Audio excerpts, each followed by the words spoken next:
wheel them and we turn them and we rock them and we sound them and we tempo them and last the rhythm sweet. Hi guys, welcome back to DiRiddimSweet. I'm your host Phylecia Renae, and today I have the pleasure of being at The Time Is Now Diaspora Speaks, which is mobilizing Jamaican diaspora for youth action, panel discussion and networking events. This is where it is at. So this is called The Time Is Now, the Diaspora Speaks. And I'm the future leader for the Jamaica diaspora. And when I say diaspora, I just mean a scattering of peoples from outside of Jamaica, wherever you are. So what I do is, as the future leader for the diaspora, I represent all those that are aged 35 and under.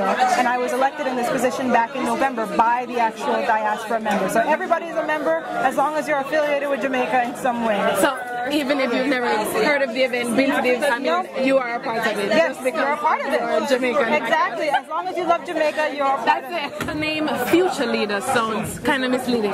So are you the future leader, or will you be a leader in the future? So how does that work? That's exactly? a really great question. It really is. Because it was a term that was decided on many conferences ago when this advisory board first started.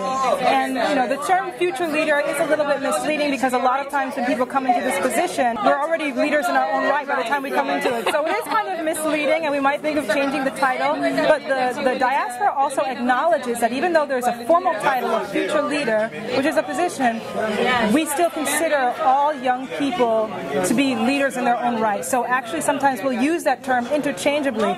Future leader, my title, and also future leader, all young people of the diaspora. This event was really to help bring together the members of the diaspora, because we've been trying to do town hall meetings in a number of states, because we cover 12 different states, from Maine all the way down to Washington, D.C. And we've been trying to get people engaged, and people have been coming out, but the young people especially, there wasn't a space that was there for them to be able to voice their concerns, to be able to say, what is the jump off?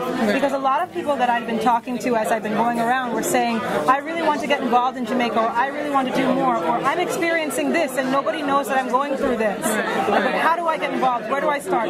Where do I go from here? And I said we needed to have our own space. So the time is now was for the young people to have that space. I had panelists come in. There were a number of wonderful panelists speaking to young people and answering their questions in terms of, you know, what their identity as Jamaicans are, or those who love Jamaica. Are these things really actionable in Jamaica, or where can I start? And it's just been phenomenal. So now, what made you so passionate about Jamaica, or Jamaican people, or the diaspora itself? Yes, well, my parents had always instilled in myself and my siblings a strong love for the Jamaican culture. So even though all three of us were born here in the United States, I mean, it almost felt as though we ourselves came from Jamaica. And we would go very often and do little things as young kids, giving back. We would send down school supplies, we would pack barrels, we would do all different types of things.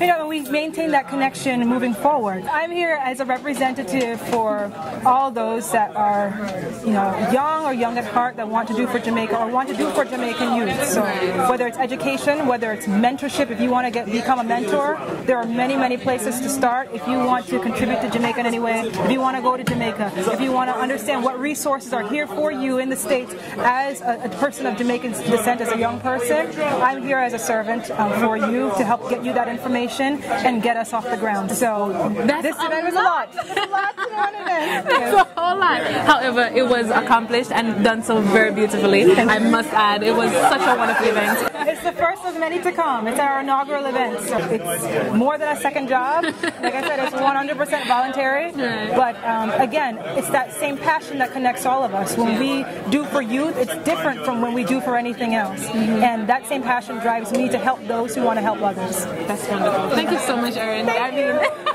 So what made you want to do this event at the Jamaica Consulate? Well, I'm first generation American. My parents were born in Jamaica, came here very young. I thought this would be a great opportunity for me to speak to other young people, get to meet other people who are also entrepreneurs. I'm still a young person myself, so I always want to hear how other people are doing it and just get my information out about my product and my business, and just hear what other Jamaican diaspora people are doing, because I think it's very important.